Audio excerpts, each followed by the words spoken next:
Now, what about a habitual action, a routine, an actual routine or habitual action that occurs from time to time?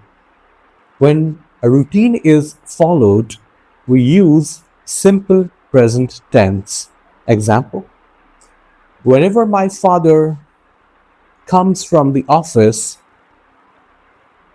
he brings something for us. Let's take the sentence. Let's notate the sentence. Whenever my father returns from office, he brings something for us. Whenever my father returns, it's a habit.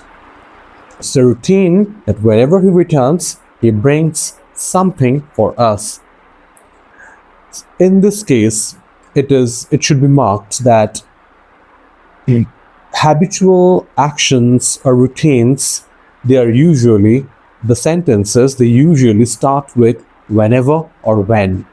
In this case, I used whenever. Let's frame a sentence, this type of sentence using when.